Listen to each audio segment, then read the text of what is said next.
Scope creep. Oh boy. This is a classic video production company killer. It's actually not a client problem as much as it is a you problem. We're creatives, you know, we don't love dealing with the money issues or having to have difficult conversations. We like to go, yeah, this is feeling good to me. These colors are looking nice. That edit kind of feels good. But when it comes to contracts and money and schedules and delivery and deliverables, all the boring crap that we don't like to do, you have to have some definition and clarity around it. Clarity builds trust. Scope creep thrives in silence. You kill it with structure. There are some super simple things you can do to slow it down and to stop it.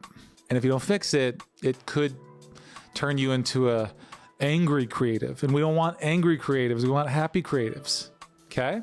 I'm gonna get into something really boring right now, but it's simple, and that's you gotta fix the contract structure. Like our contracts, we don't go into incredible detail. We just define like, you know, there's 3 videos total, 1 3-minute, 160, 130, a total of 3 production days. And a day is 10 hours, load in to load out. You just wanna have these like kind of simple structural things in there that set expectations. If you're good at setting expectations at the beginning, you won't have quite as many problems throughout the process. A lot of times you have to understand that when people are hiring you for video production, they have no idea how video production works. Some might, like let's say you work with an agency and they've done plenty of commercials, you might get lucky and the agency producer knows everything there is to know, but for the most part, you're working with somebody who like, maybe they've done it before, but they really don't know how you work or what to expect. So by saying like, this is what we'll do it for this cost, we will do it on this schedule. If you don't know something, you might just write in there to be determined, but for the most part, you should know how many days you're shooting and how many videos you're delivering. And if it requires extensive graphics or something like that, so that you can build that all into the contract, you should be fine. You should be mostly fine. You could be bad. I don't know. I don't know. So, and then after deliverables, you want to put in there how many revisions. Here's the thing. I don't think we've ever done a video that actually had 2 sets of revisions. No project gets done in 2 revisions or less. It's always at least 4 or more. That's normal. In our line of work, you're just gonna have, that is just a thing. The reason why we put 2 rounds of revisions in there is to create some semblance of structure and to at least plant a seed in the client's mind that this doesn't go forever, which is important. That's called expectation setting. This is another really big one that people don't think about. I can tell you right now that if you're not charging a down payment or you're not getting some money up front, you're not doing it right. When there's money up front, it evens the power dynamics. And so you're not beholden to do everything that they ask out of fear of not getting paid. So if you've been working on something for 3 months and you're so close to getting paid and you need to pay your rent and they're like, can you just do this and do that? You are probably more likely to accommodate every single request because you need that money. Now, common milestone payments, you know, I think every production company does it different, but we try to get 50% up front, 40% after production and 10% on final delivery.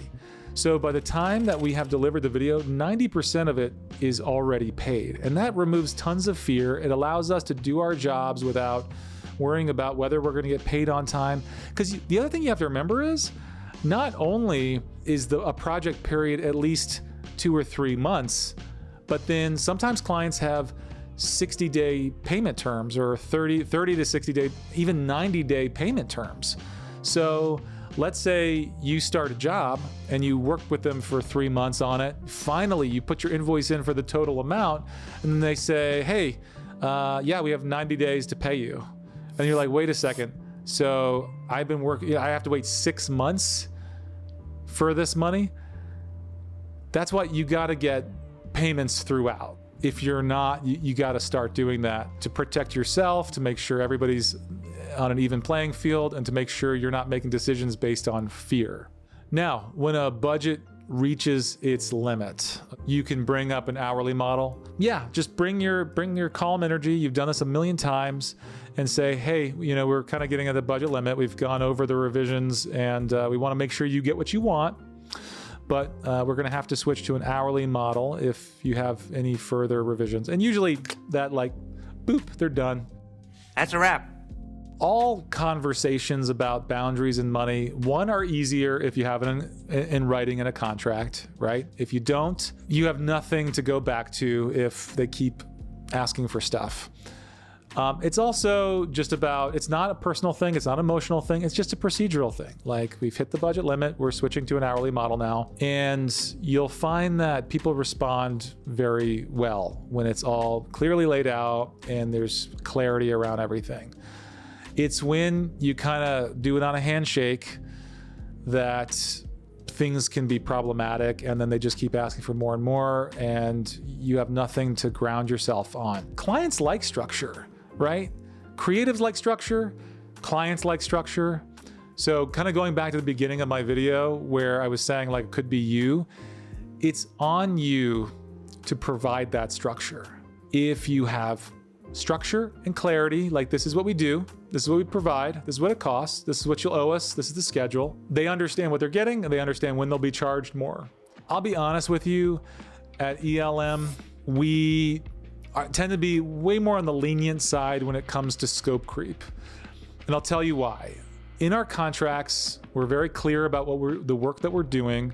We're clear about when new costs are triggered. We're clear about all that stuff in the contract. So generally speaking, most clients respect it, or if we do need to have a conversation, it's not a big deal, because I'm just kind of reminding them, this is what we agreed on. If you want to do more, this is what it costs.